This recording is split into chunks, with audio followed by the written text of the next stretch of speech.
कैसे हैं आप लोग? तो अच्छा है। उम्मीद करता हूँ कि आप सभी कोई बहुत अच्छे होंगे, स्वस्थ होंगे और अपने अपने काम को बहुत अच्छे तरीके से कर रहे होंगे। इसी आशा और इसी उम्मीद के साथ मैं आपके सामने प्रस्तुत हुआ हूँ अपना अगला वीडियो लेक्चर लेकर के, जो संबंधित है टाइम एंड टेंस से। जैसा कि हम सभी जानते हैं, टाइम एंड टेंस का चैप्टर हम लोग अभी पढ़ रहे हैं और उसके अंतर्गत हम लोग सिंपल पास्ट टेंस तक कवर कर लिए हैं। इस वीडियो लेक्चर के माध्यम से हम लोग पास्ट टेंस को समाप्त करेंगे, जिसमें हम लोग पढ़ेंगे पास्ट कंटिन्यूअस टेंस के यूजर्स के बारे में, पास्ट परफेक्ट टेंस के बारे में और थोड़ा सा जो स्ट्रक्चर है पास्ट परफेक्ट कंटिन्यूअस का और उसके कुछ खास प्रयोग उनके बारे में समझेंगे। ठीक है, तो बेसिकली पास्ट कंटिन्यूअस और पास्ट परफेक्ट टेंस को हम लोग समाप्त करेंगे आज, और उसी के साथ पास्ट टेंस जो होगा वो आज समाप्त हो जाएगा। तो चलिए शुरू करते हैं हम लोग। पास्ट कंटिन्यूअस के बारे में अगर हम जाने तो ये क्या है, इसका स्ट्रक्चर क्या होता है, बेसिक स्ट्रक्चर। तो subject plus was were plus V4 verb का चौथा रूप लगता है, जैसा कि हम लोग पहले भी समझ चुके हैं कि किसी भी कंटिन्यूअस टेंस में, प्रोग्रेसिव टेंस में वर्ब के चौथे रूप का यूज होता है। ठीक है, वर्ब फॉर्म बदलता है तो टेंस चेंज करता है। Verb form 4 is representation of progressive form, ठीक है, ऑफ टेंस। तो उसी प्रकार चूंकि ये पास्ट कंटिन्यूअस टेंस है तो उसको डिनोट करने के लिए वर्ब फॉर्म का यूज होने वाला है V4। और पास्ट को डिनोट करने के लिए यहाँ पर क्या यूज किया गया है, वॉज और वेयर का यूज किया गया है, जो हेल्पिंग वर्ब है, जो पहचान बताता है पास्ट टेंस की। ओके, इसके बाद अगर हम इसके यूजेस के बारे में बात करते हैं तो पहला इसका एक प्रयोग क्या है, तो use to express those actions which were in a continuous action in the past. ठीक है, तो वैसे एक्सप्रेशंस को डिनोट करने के लिए, वैसे एक्शंस को बताने के लिए जो पास्ट में क्या थे, पास्ट में वैसे एक्शन चल रहे थे। ठीक है, पास्ट में हो रहा था। ठीक है ना, जैसे कि इट वॉज गेटिंग डार्कर, अंधेरा हो रहा था। She was cooking in the kitchen, यहाँ इन छुटा है, she was cooking in the kitchen. We were playing yesterday, हम लोग कल खेल रहे थे। तो ये सारे पास्ट एक्शंस है, पास्ट टाइम को डिनोट कर रहा है। और पास्ट में क्या हो रहा है, पास्ट में वो एक्शंस जो हैं जैसे गेटिंग डार्कर या कुकिंग इन द किचन या प्लेइंग यस्टरडे, प्लेइंग, ये सब पास्ट के एक्शंस हैं जो कंटिन्यूड थे उस वक्त, जिस वक्त के लिए बोला जा रहा है। ठीक है, उसके बाद दूसरी बात एक ये है कि it is used to express about developmental activity, है ना, एक्टिविटीज इन द पास्ट। वैसे जो विकासात्मक कार्य हैं जो पास्ट में कभी कंटिन्यूड थे, उनको डिनोट करने के लिए भी हम पास्ट टेंस का प्रयोग करते हैं। जैसे कि कुछ खास शब्द हैं, गेट, बिकम, ग्रो, और इनकी चर्चा हम लोग प्रेजेंट कंटिन्यूअस टेंस में भी कर चुके हैं, इन वर्ड्स की। तो ये सारे वर्ड प्रेजेंट कंटिन्यूअस को भी बताते हैं, पास्ट कंटिन्यूअस को भी बताते हैं। फर्क इस बात का पड़ता है कि हेल्पिंग वर्ब कौन सा यूज किया गया है। जैसे कि यहाँ पर भी अगर पहले वाले एग्जांपल में देखते हैं, इट वॉज गेटिंग डार्कर की जगह अगर ये वॉज हटा कर इज कर दोगे तो ये प्रेजेंट कंटिन्यूअस हो जाएगा। वॉज लगा हुआ है तो ये पास्ट कंटिन्यूअस होगा। वर्ब फॉर्म तो वही है और ये डिनोटिंग वर्ड भी वही है। तो it is all about your helping verb, कि हेल्पिंग वर्ब आप कौन सा यूज कर रहे हैं, क्योंकि ये V4 भी प्रोग्रेसिव टेंस को ही बताता है, प्रेजेंट कंटिन्यूअस में भी यही यूज होता है। तो जो डिफरेंस है वो डिफरेंस है इसके हेल्पिंग वर्ब के प्रयोगों में। तो दिस इज इट। तो डेवलपमेंटल एक्टिविटीज को भी बताने के लिए, डिनोट करने के लिए, जो पास्ट में हो रहे थे विकास वाले कार्य, उनको बताने के लिए हम पास्ट कंटिन्यूअस टेंस का यूज करते हैं। और ऐसे कुछ खास शब्द है जैसे कि गेट है, उसके बाद आपको गेट के बाद आपको बिकम है, ग्रो है। ठीक है, ये सारे वर्ड जो है डिनोट करता है किसी भी डेवलपमेंटल एक्टिविटीज को। एग्जाम्पल में जैसे he was becoming more and more depressed, वो प्रतिदिन दिन प्रतिदिन वो डिप्रेस्ड होता जा रहा था। प्राइसेस वेर गोइंग हाई, दाम जो है वो बढ़ते जा रहे थे। Weather was getting worse as the day pass, जैसे जैसे दिन गुजर रहा था वेदर बिगड़ता जा रहा था। ओके, तो ये सारे एग्जाम्पल्स है जो इस चीज़ को डिनोट करता है कि किस प्रकार किसी डेवलपमेंटल एक्टिविटी को इंक्रीज भी कोई चीज़ कर सकता है, डिक्रीज भी कोई कर सकता है। उनको बताने के लिए हम पास्ट कंटिन्यूअस टेंस का यूज करते हैं, ठीक उसी प्रकार जिस प्रकार हम प्रेजेंट कंटिन्यूअस टेंस का भी प्रयोग करते हैं। ओके, अब आगे बढ़ते हैं। इसके बाद का जो पॉइंट है वो है कि when reporting verb is in the past tense, मतलब नरेशन बनाने समय जब रिपोर्टिंग वर्ब अगर पास्ट टेंस में होगा, है ना, डायरेक्ट नरेशन में, और साथ साथ रिपोर्टेड स्पीच जो होगा वो प्रेजेंट कंटिन्यूअस टेंस में होगा, तो फिर इनडायरेक्ट नरेशन में क्या करेंगे कि हम लोग रिपोर्टेड स्पीच को पास्ट कंटिन्यूअस टेंस में कन्वर्ट कर देंगे। ठीक है, ये नरेशन के रूल्स हम लोग ऑलरेडी पढ़ चुके हैं, लेकिन चूंकि अभी कंटिन्यूअस टेंस के बारे में पढ़ना है तो इसलिए ये बताना आवश्यक है। एग्जाम्पल के तहत अगर देखा जाए तो डायरेक्ट स्पीच ये हो गया, ही सेड, ये ही सेड क्या है, ये रिपोर्टिंग वर्ब है, किस में है, पास्ट में है। और ये क्या है, रिपोर्टेड स्पीच है। तो रिपोर्टेड स्पीच किस में है, तो एम का प्रयोग किया गया है और आईएनजी लगा है, मतलब प्रेजेंट कंटिन्यूअस टेंस है।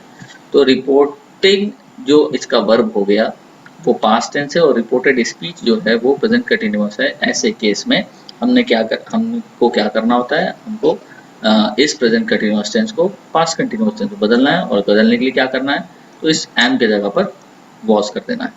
ठीक है। उसी तरह से दूसरा एग्जांपल है कि they said we are preparing for the UPSC exam. Okay, तो यहाँ पर भी ये जो रिपोर्टिंग वर्ब है ये पास्ट टेंस है, और साथ ही अंदर का जो ये रिपोर्टेड स्पीच है ये प्रेजेंट कंटिन्यूअस टेंस है।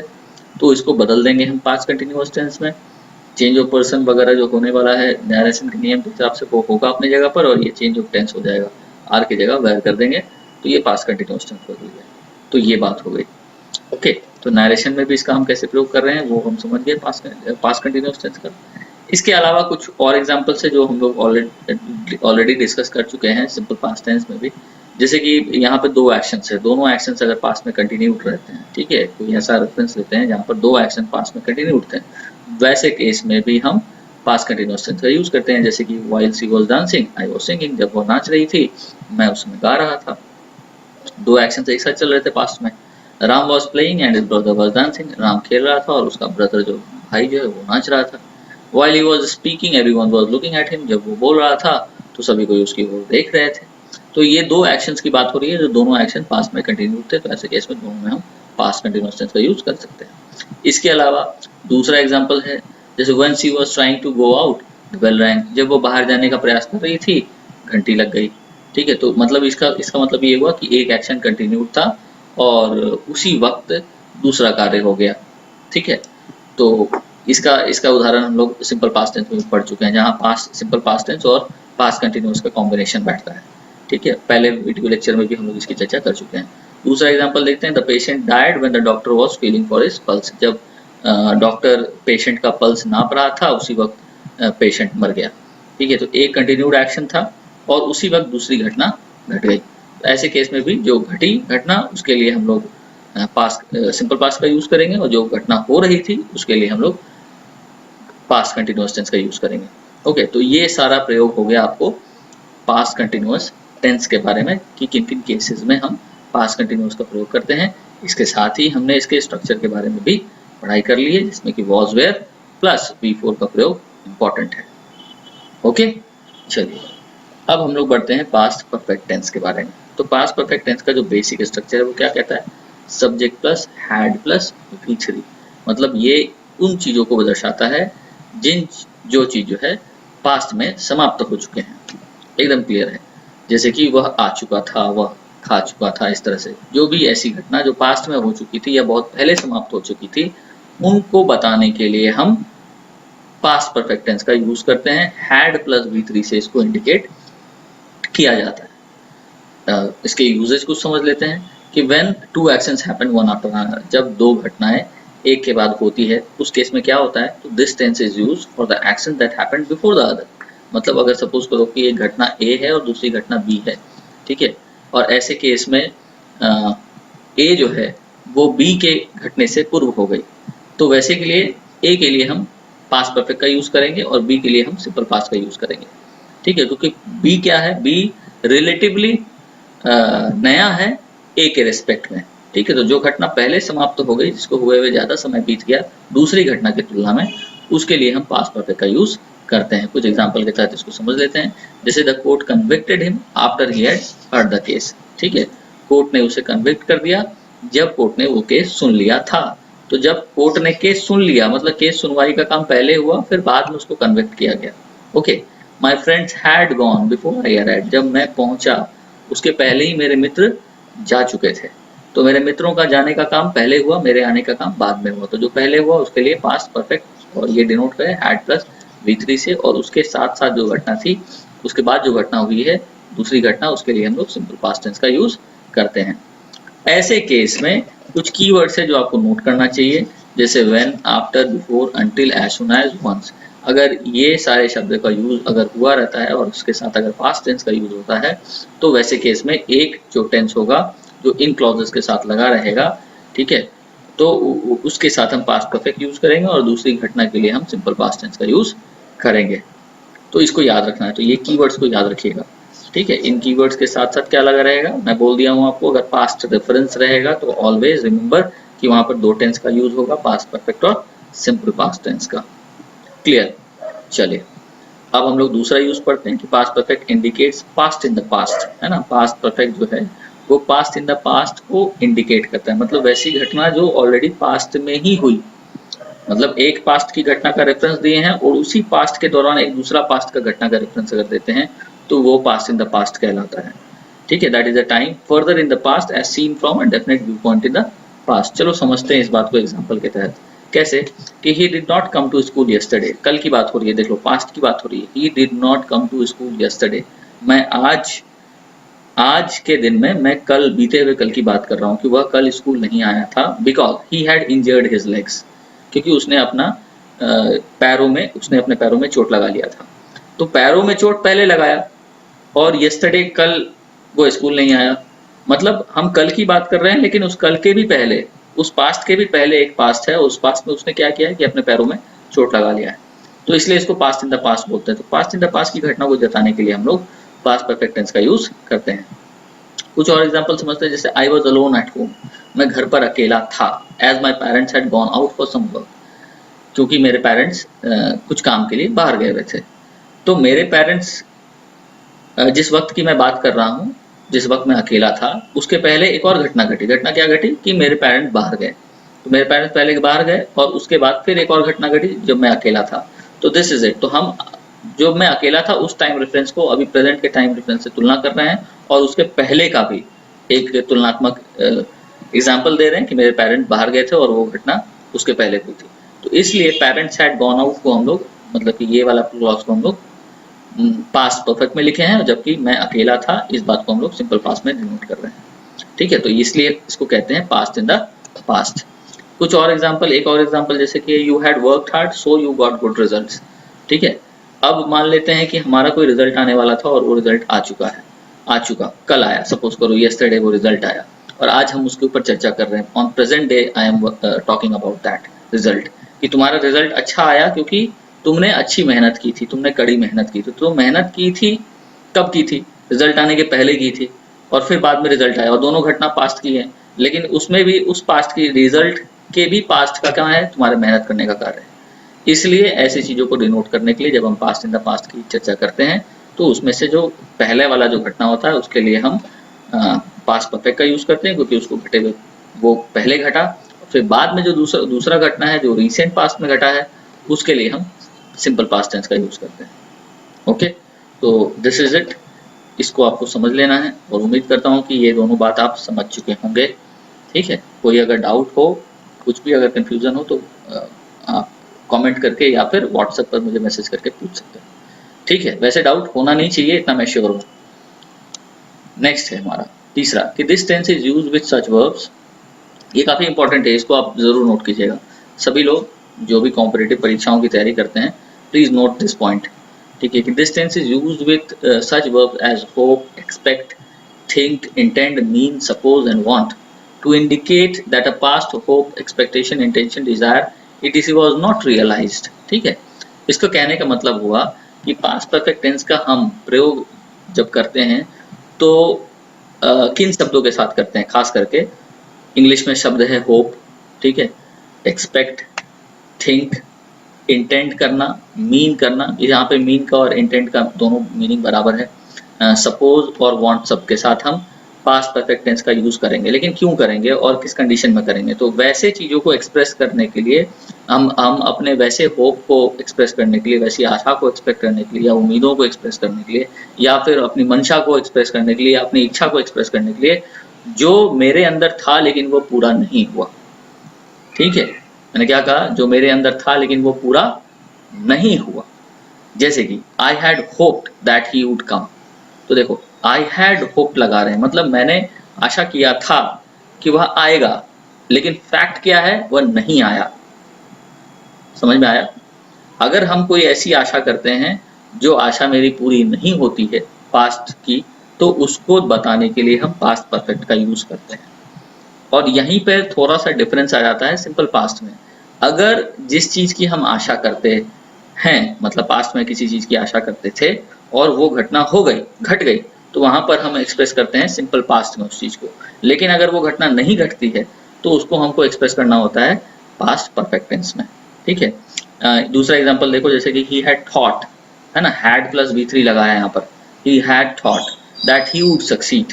ठीक है, उसने सोचा था कि वह सक्सीड कर जाएगा, लेकिन फैक्ट क्या हुआ, वह सक्सीड नहीं किया। क्यों, ये कैसे पता चल रहा है आपको, क्योंकि यहाँ पर हैड प्लस V3 लगा है, इसका मतलब वो सक्सीड नहीं किया। ठीक है, they had wanted to meet me, लेकिन रिजल्ट क्या हुआ, वो नहीं मिल पाए मुझसे, किसी कारण से नहीं मिल पाए। और ये कैसे पता चल रहा है हम लोग, तो हैड प्लस V3 से यहाँ पे पता चल रहा है। तो ये बड़ा इंपॉर्टेंट पॉइंट है जो आपको जरूर नोट करना चाहिए, क्योंकि ग्रामेटिकल एरर्स निकालने के लिए ये सेंटेंस जरूर पूछा जाता है, और साथ साथ आपको करेक्ट ग्रामर बोलने के लिए, लिखने के लिए भी इसका प्रयोग काफी अच्छे पैमाने पर होता है और होना चाहिए। ठीक है। और ये दूसरी बात मैंने यहाँ पर सिंपल पास्ट का रूप लेकर समझा दिया है, जैसे कि I hoped that he would come. ये देखो सब्जेक्ट प्लस V2 है, यहाँ पर हैड प्लस V3 है ना। तो सेम एग्जांपल है, इसको मैंने पास्ट परफेक्ट में बताया और ये सिंपल पास्ट में बताया। ठीक है, तो I hope that he would कम, मैंने आशा किया था कि वो आएगा, और हुआ क्या, आ गया। ठीक है, तो मेरी पूरी हुई इच्छा को बताने के लिए हम सिंपल पास्ट टेंस का यूज कर रहे हैं, लेकिन जो इच्छा पूरी नहीं हुई, जो आशा पूरी नहीं हुई, उसको बताने के लिए हमको पास्ट परफेक्ट का यूज करना होता है। ये इंपॉर्टेंट है समझना, बहुत लोग यहाँ पर गलती करते हैं, इनफैक्ट पता भी नहीं होता है। तो ही thought that he would succeed, उसने सोचा था कि वो सक्सीड कर जाएगा, and what happened, yes he succeeded. ये कैसे पता चल रहा है, क्योंकि देखो ही के बाद थॉट लगा है, मतलब V2 लगा है। अगर हैड थॉट लगा होता तो वो सक्सीड नहीं किया होता, लेकिन V2 लगा है, ये बात बताता है कि वह सक्सीड कर गया, उसने सोचा था कि वह सक्सीड करेगा और वह कर गया। क्लियर। चलिए, उम्मीद करता हूं कि ये पॉइंट आप लोगों को समझ में आ गया होगा, और निश्चित तौर पर ये बहुत इंपॉर्टेंट है किसी भी कॉम्पिटिटिव परीक्षा को अगर हम ध्यान में रखते हैं तो इंग्लिश के लिए। चलिए अब आगे बढ़ते हैं। चौथा है कि it is used to describe unreal situation. जैसा कि हम सिंपल पास्ट टेंस में पढ़ चुके हैं, वैसे चीजें जो अनरियल सिचुएशंस है, जो काल्पनिक है, कोई कल्पना है, या हमारे पास्ट की कोई अनफुलफिल्ड विश या डिजायर है, तो उन चीज को एक्सप्रेस करने के लिए हम लोग इन सारे फ्रेजेस के साथ, जैसे I wish, we wish, they wish, as if, as though के साथ हम लोग पास्ट परफेक्ट का यूज भी करते हैं। जैसे I wish I had been born in 1947। I wish I had been born in 1947, but क्या ऐसा हुआ, नहीं हुआ। मैं ऐसा सोचता हूँ, ऐसा कामना करता हूँ कि काश मेरा जन्म 1947 में हुआ होता, but it did not happen. ठीक है, तो इसलिए आई हैड बीन का प्रयोग यहाँ पे हो रहा है। He behaves as if he had conquered the world. वह ऐसा बिहेव करता है कि मानो वो दुनिया पर पूरा राज कर रहा है, या दुनिया को अपने काबू में कर लिया, दुनिया को जीत गया है। लेकिन क्या ये सच है, दुनिया जीत गया है, नहीं जीता है। ठीक है, तो इसलिए हम यहाँ पर ही हैड का प्रयोग कर रहे हैं यहाँ पर। ठीक है, तो उम्मीद करता हूँ कि ये भी पॉइंट आप लोगों को समझ में अच्छे से आ गया होगा। उसके बाद एक और स्ट्रक्चर है जो आपको अनफुलफिल्ड विश या डिजायर या कंडीशन को बताता है पास्ट परफेक्ट टेंस में। उस स्ट्रक्चर को यहाँ मैंने लिख दिया है, आप जरूर इसको अपने कॉपी में, डायरी में, या जहाँ कहीं भी आप चीजों को नोट करते हैं उसको लिख लीजिएगा और इसका प्रयोग करना सीखिएगा।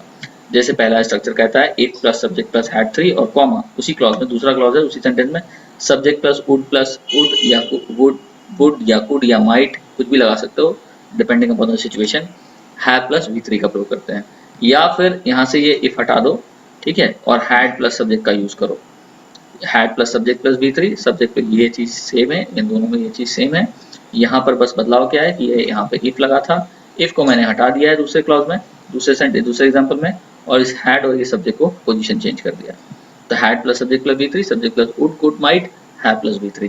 ठीक है, ये भी बताता है अनफुलफिल्ड विश या डिजायर को एक्सप्रेस करने के लिए स्ट्रक्चर। जैसे एग्जाम्पल में यहाँ देखते हैं कि if you had worked honestly, ठीक है, if you had worked honestly you would have succeeded। अगर तुम कड़ी मेहनत किए होते तो तुम सक्सेसफुल हुए होते, लेकिन क्या हुआ, ना तुम कड़ी मेहनत किए और ना ही सक्सेसफुल हुए। ठीक है, और अगर सक्सेसफुल नहीं हुए हो तो इसका कारण क्या है कि तुमको कड़ी मेहनत करना चाहिए था। had the police not come the thief would have run away। अगर पुलिस नहीं आती, यहाँ पर भी had का सेंस अगर कहीं अर्थ में निकल रहा है, इस बात को याद रखिएगा। ठीक है, if लगाने की यहाँ पे कोई आवश्यकता नहीं है, सिर्फ had plus subject plus V3 का यूज कर सकते हैं यहाँ पर। तो had the police not come, the thief would have run away, अगर पुलिस नहीं आती तो चोर भाग गया होता। ठीक है, if they had visited Agra they would have known the importance of the Taj, अगर उन्होंने आगरा विजिट किया होता तो वो ताज महल के इम्पोर्टेंस को समझे होते। ओके, तो ये स्ट्रक्चर है, इस स्ट्रक्चर को आप याद रखिएगा जो पास्ट परफेक्ट टेंस से रिलेट करता है। बहुत सारे बच्चे इस चीज़ को समझने में गलती करते हैं, बहुत सारे बच्चे इस स्ट्रक्चर को लिखने में गलती करते हैं। कुछ बच्चों को अगर ये पहला वाला स्ट्रक्चर याद भी है तो ये दूसरा स्ट्रक्चर में वो कंफ्यूज कर जाते हैं। मैंने इन चीज़ों को आपको नोट करके यहाँ दिखा दिया है। ठीक है, जितना डिटेल संभव हो सकता है मैंने आप लोगों को देने का प्रयास किया है हमेशा ही।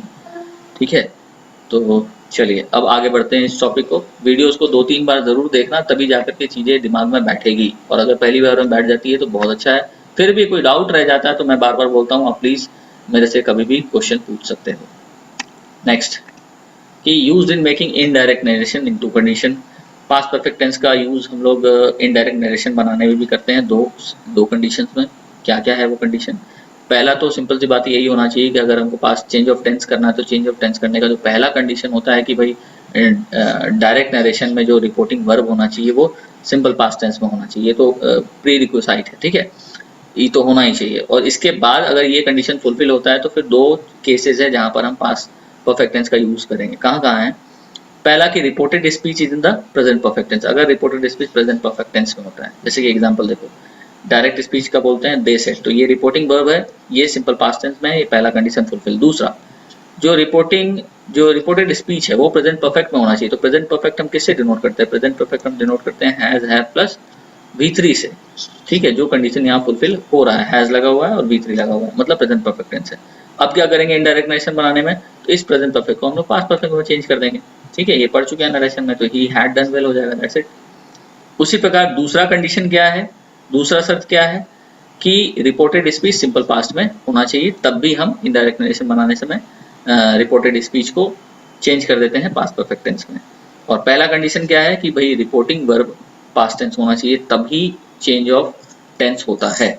तो यहाँ पर देखो पहला कंडीशन फुलफिल है कि दे सेड, मतलब V2 का प्रयोग है, सिंपल पास्ट है, पहला कंडीशन फुलफिल। दूसरा, ही डिड वेल, डिड किसको रिप्रेजेंट कर रहा है? V2 को रिप्रेजेंट कर रहा है, सिंपल पास्ट को डिनोट कर रहा है। अब इसको चेंज करेंगे, डिड को V3 में चेंज करेंगे तो क्या लगाना पड़ेगा? हैड प्लस V3 लगाना पड़ेगा, तो हैड प्लस डन लगा देंगे।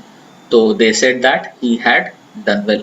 तो देखिए सिंपल पास्ट टेंस भी अगर हो और यहाँ पर रिपोर्टिंग वर्ब जो है वो अगर सिंपल पास्ट हो और अंदर का रिपोर्टेड स्पीच अगर सिंपल पास्ट हो, तो इनडायरेक्ट नरेशन बनाने से उस सिंपल पास्ट टेंस को, रिपोर्टेड स्पीच के सिंपल पास्ट टेंस को हम पास्ट परफेक्ट टेंस में कन्वर्ट कर देते हैं। तो ये बात हो गई आपको, ये सारे रूल्स हो गए आपको पास्ट परफेक्ट टेंस के बारे में, पास्ट कंटिन्यूअस टेंस के बारे में। एक छोटी सी बात है यहाँ पर, इसको भी समाप्त मैं कर ही देता हूँ, और वो है पास्ट परफेक्ट कंटिन्यूअस टेंस के बारे में, पास्ट परफेक्ट कंटिन्यूअस टेंस के बारे में। ठीक है, तो ये इसका स्ट्रक्चर, बेसिक स्ट्रक्चर क्या होता है? तो subject plus had plus been. ठीक है, प्रेजेंट परफेक्ट कंटिन्यूअस हम लोग ऑलरेडी पढ़ चुके हैं, बस उसी का एक स्वरूप है, बस चेंज करना क्या है, हैज की जगह हैव की जगह हैड का यूज करना है। तो subject plus had plus been plus V4 का यूज करना है, कंटिन्यूअस टेंस है ना, तो V4 लगेगा। और टाइम पीरियड और पॉइंट ऑफ टाइम बताने के लिए फॉर ईयर सेंस का प्रयोग इस टेंस में होता है, इनफैक्ट पास्ट टेंस में भी होता है, सॉरी पास्ट परफेक्ट टेंस में भी होता है, जिस प्रकार से प्रेजेंट परफेक्ट टेंस में होता था, और हमने इस बात को समझ लिया था। जैसे कि वह 4 सालों से यहाँ रह रहा था। ठीक है, तो इसका क्या हो जाएगा? he had been living here for 4 years। ठीक है, तो वैसे पास्ट की घटनाएं जो कुछ समय से हो रही थी, समय का चर्चा उसमें किया गया है, ऐसा लग रहा है कि लंबे समय से वो कार्य हो रहा था, होता आया था। ठीक है, कंटिन्यूड एक्शन था पास्ट में किसी निश्चित समय से, तो वहां पर हम पास्ट परफेक्ट कंटिन्यूअस टेंस का यूज करते हैं निश्चित तौर पर। ओके, तो बस यही बात है पास्ट परफेक्ट कंटिन्यूअस टेंस के बारे में। इसके अलावा अगर मैं बात करूं तो बस वही बात है कि नरेशन में भी फिर इसका यूज होता है पास्ट परफेक्ट कंटिन्यूअस टेंस का। कहाँ पर यूज होगा नरेशन में? तो पहला बात तो जो शर्त है चेंज ऑफ टेंस करने के लिए रिपोर्टिंग वर्ब का, कि रिपोर्टिंग वर्ब क्या होना चाहिए? तो वो पास्ट टेंस में होना चाहिए। ठीक है, सिंपल पास्ट टेंस में जनरली रहता है, पास्ट टेंस में। और रिपोर्टेड स्पीच जो है, इस केस में रिपोर्टेड स्पीच जो होना चाहिए वो किस में होना चाहिए? तो प्रेजेंट परफेक्ट कंटिन्यूअस टेंस में होना चाहिए। ठीक है, मैं फिर से लिख देता हूँ किस में होना चाहिए रिपोर्टेड स्पीच। तो रिपोर्टेड स्पीच होना चाहिए प्रेजेंट परफेक्ट कंटिन्यूअस टेंस में। ठीक है, तब हम क्या करेंगे कि उस रिपोर्टेड स्पीच को हम पास्ट परफेक्ट कंटिन्यूअस में बदल देंगे। जैसे एग्जांपल के तौर पे अगर मैं बोलूं कि दे सेड, ठीक है, they said we have been playing, ठीक है, since morning, we have been playing since morning. अब क्या करेंगे अगर इसको इनडायरेक्ट में बदलना है तो they said that they had been playing since morning. ठीक है, तो यहाँ देख लिया ना, ये हैव बीन था, अब इसको चेंज कर दिए हैड बीन में। That's it.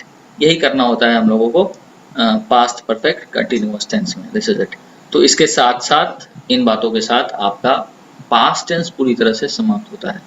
और मैं पूरा आशा और पूरा उम्मीद करता हूँ और मुझे विश्वास भी है कि आपको ये पूरा पास्ट टेंस का पूरा चैप्टर, प्रेजेंट टेंस का पूरा चैप्टर अभी तक समझ में आ गया होगा।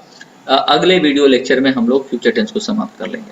ठीक है, और इसके साथ हमारा टाइम एंड टेंस का जो पूरा विषय है वो टॉपिक आपका कवर अप हो जाएगा।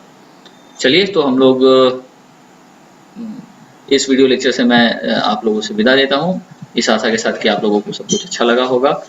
कमेंट ज़रूर कीजिए, वीडियो को लाइक ज़रूर कीजिए। अच्छा लगता है अगर आप लोग के लिए मेहनत मैं करूँ और आप लोगों को चीज़ें समझ में आए, और आप लोग अगर बस एज अ ग्रैटिट्यूड उसको एक लाइक बटन आप दबा करके उसको आप सपोर्ट करें और मोटिवेट करें हम लोगों को भी, टीचर्स को भी। जिनका भी वीडियोज़ आप देखते हैं आपको पसंद आता है तो आप डेफिनेट तौर पर आप वीडियोज़ को लाइक कीजिए। कमेंट करके भी आप बता सकते हैं कि हाँ सर अच्छा लगा, समझ में आया। ठीक है, और कुछ अगर कमी लगे तो वो भी आप कमेंट करके बता सकते हैं, वो भी आप उसके लिए फ्री हैं। और वीडियोस को शेयर भी कीजिए अपने दोस्तों से, अपने रिलेटिव से, और चैनल को भी सब्सक्राइब करवाइए, खुद भी कीजिए, बाकी लोगों को भी कीजिए। इससे क्या होगा कि नॉलेज स्प्रेड करेगा। ठीक है, और ये बहुत अच्छा कार्य होगा। ओके, तो चलिए इस मैसेज के साथ मैं आप लोगों से विदा देता हूँ। आप लोग अपना ख्याल रखिए, स्वस्थ रहिए, अच्छे रहिए, मस्त रहिए, खुश रहिए। Okay, take care and God bless you.